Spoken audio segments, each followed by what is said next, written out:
go back to where we left off last night. So we're here, and he's throwing his left jab. And I'm covering.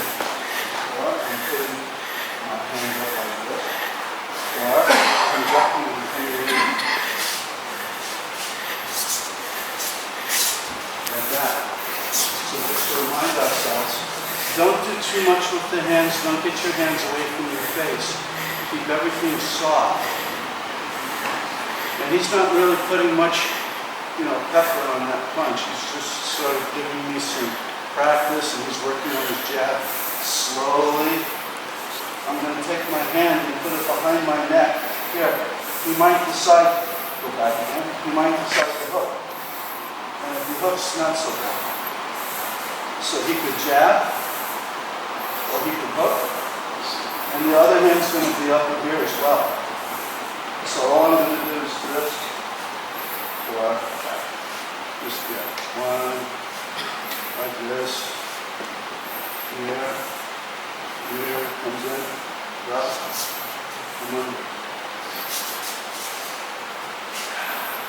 one,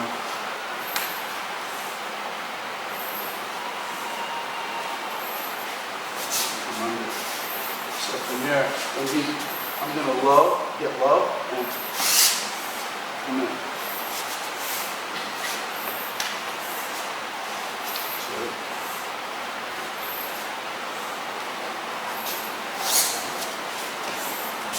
Let's try that. No, don't stop. Just do this. Yeah. When he does the right cross, it can work, but it's such a strong punch that you're better off. Let me look this way. Now, I don't know which way he's going to practice slipping a couple of times to the other side, so I'm putting this hand behind my neck. So still I have the left foot forward. He's coming in with the right cross, and I'm coming right towards his fist, like that, moving in. The other hand's staying up as well. If he hooks the punch, that's okay. My ear and the jaw are protected.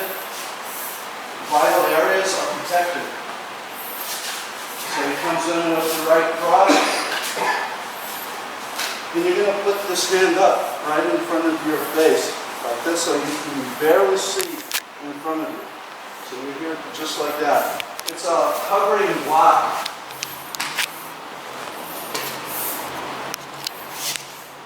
Okay? Do that much off the right, some lefts and some rights at his own time.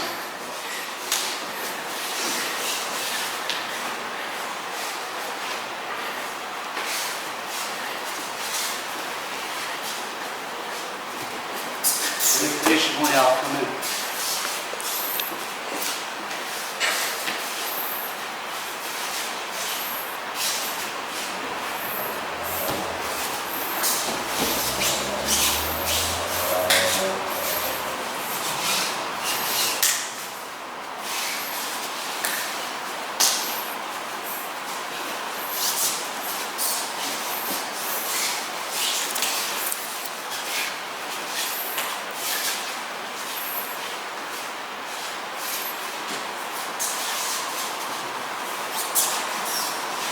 Just get used to it. Let's start from where we left off yesterday. Very slowly. So practice covering and covering this way. So occasionally you may cross like that. It's fine. It's also a good way to do it. Get into the habit as much as you can of putting your hand behind your neck when you come up like this, because it covers your ear as well. In case he hooks his punch, it's not so bad. So, and then duck is always the best thing. Rather than block. Blocking is good, ducking's really good. Okay? Because when you're able to duck from here, let's say he throws a wild hook, when you're this way, he's totally off the balance at this point. And you want to, ultimately, your goal is to have him face this way, and you face that way. You always want him off the center line, and you on his center line. Then from here you have, boxer strike at this point. this. You can come in behind him. We'll practice a little bit today and work towards getting Sankhya. But let's just work on what we've been doing yesterday. Here, this way.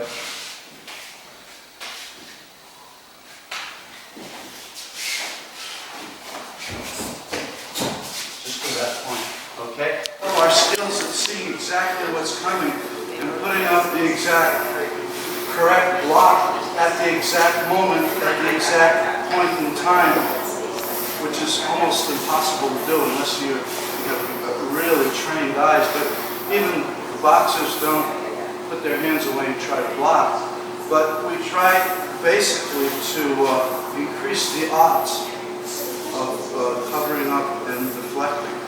So if I put my hand here like this, I know that if he comes in with a straight punch, I stand a good chance of, I always say a good chance because nothing always works, right? I mean, everything works sometimes, and nothing works all the time. So from here, if he throws a hook, it's okay as well, I'm here. If he throws the other hand, I'm still in a fairly good place. I might eat a little bit of it, but still, I'm, basically coming up with a system where I don't have to know exactly what he's going to do, because I don't know what he's going to do. So from here, when I go down, from here, and let's say he punches low, my hands are still here. Right? But for right now, we're going to practice moving, slipping under. When you get to here, from here, this is ideal. This is what you want to do. If I'm a grappler, I can come down, hold on to him this way, right? If I'm an Aikido guy, I'm going to come around this way, slip around behind him, and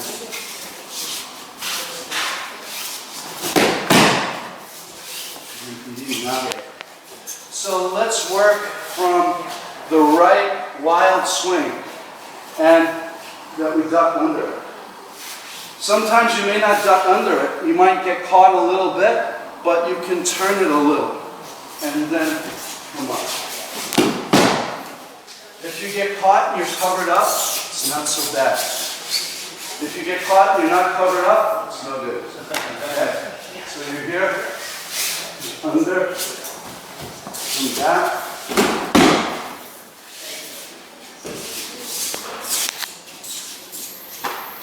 I can cover up, good, throw a strike. I can cover up and come in, very similar to Yoko Manchi, this kind of a movement.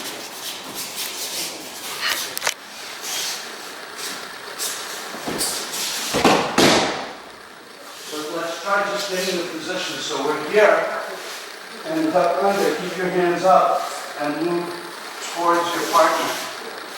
You know, if you're worried about this hand and there's a nice wall over here, you can sort of shove him against the wall. And from here, he's going to want to use his hand sooner or later to push off of the wall. That stops him from using the other hand and gives you an opportunity to adjust your distance. So if you feel like you're in a narrow hallway somewhere, there's a wall that's in the way, you might be able to use it. Okay, let's try it. Nice. Get behind you like this. Right, so from here, I'd like to do Irimi Nage, but he's a bit too much for me being able to lead him around in a circle. So, and also he's going to strike me, he's trying to strike me with his elbows. And from here, I'm basically sitting, keeping my forehead on his back and holding on to him like this until I can secure one hand. On this side or this side. I would secure the hand. Secure the hand and feel the blade. Here like this. Now he's still struggling, but now he's thinking a little bit. about his balance. Forward, and I'm blocking his arm. And then he wants to come up, he's fighting this, and I can secure a Sankyo. And then come down. The self-defense finish for Sankyo that I use is, and the reason for that is with the classical Sankyo, turn onto your side, yes. And then he's here, like that.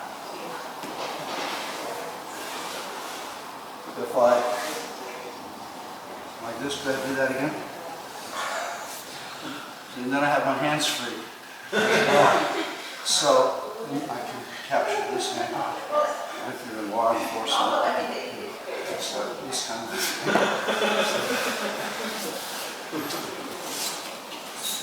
He throws a jab. I'm going to get him there and get behind him like this. Then I look for an arm.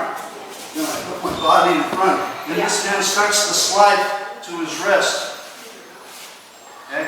Then from here, get the other hand through, but keep your weight on his shoulder. Okay? Now that's on the go. Here until the cops come. Or he may roll over.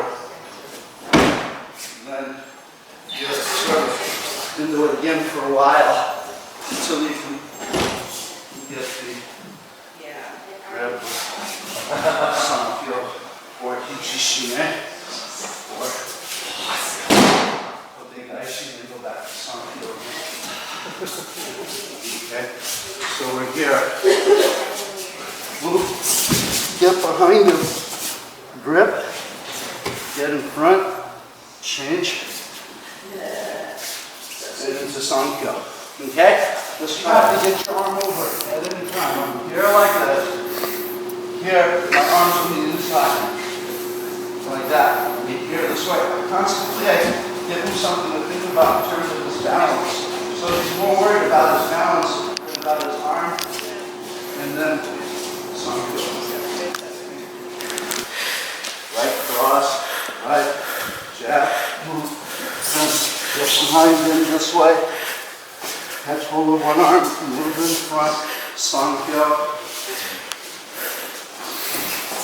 Or come up with the Iiminage.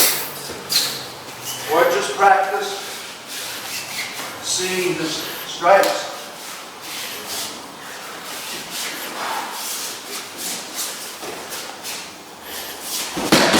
Get into a rhythm of practice where it's not so risky that you're going to injure yourself, and yet it's unpredictable enough so that you can start to get into a flow where you can see your partner's shoulders and chest.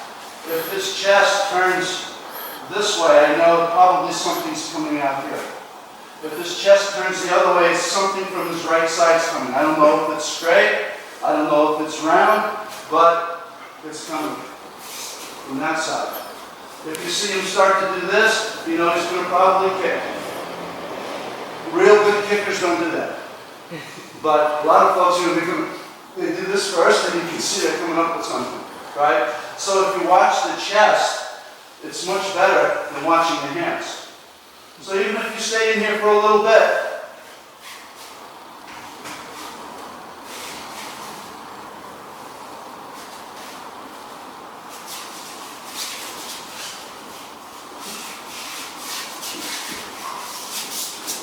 right, and just practice lightly moving around. And then do Iiminage, coming for the waist, do a Sankyo. You know, if you can come in and snag it for the Geishi. Do that. Alright, just try to intensify it more. If you start to put a little bit of snap behind your punches, then it's time for you to get a mouthpiece and maybe put some gloves on and practice it. You know, we have gloves, you don't have, you should get your own mouthpiece. You have these things where you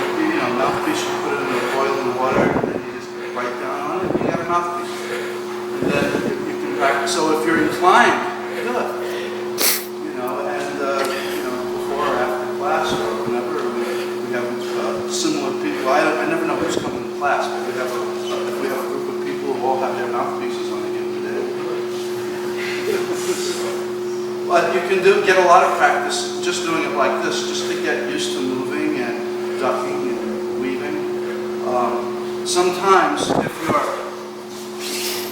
let's say that you just gotten in here, you're this way, you're wondering what punch he's going to throw. You're in this close. What punch and with what hand is he going to punch you? Left. Left. In what direction? Is it going to be a straight jab? Belly strike. What kind of punch is it going to be? A what? A what? Low. Oh yeah, he might do that, or he might do a left hook to my head. Yeah. At this point. So you can almost, by how it's set up, you can almost limit his possibilities so that he can only really do one or two things and then prepare for those two things. You know? So you can start working like that as well.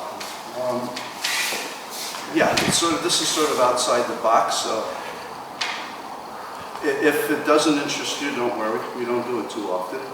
But I think that it's something that's, it's sort of in embryonic form, and I don't know anybody who's doing this a whole lot in the Aikido community, so why not us? We should start it, okay?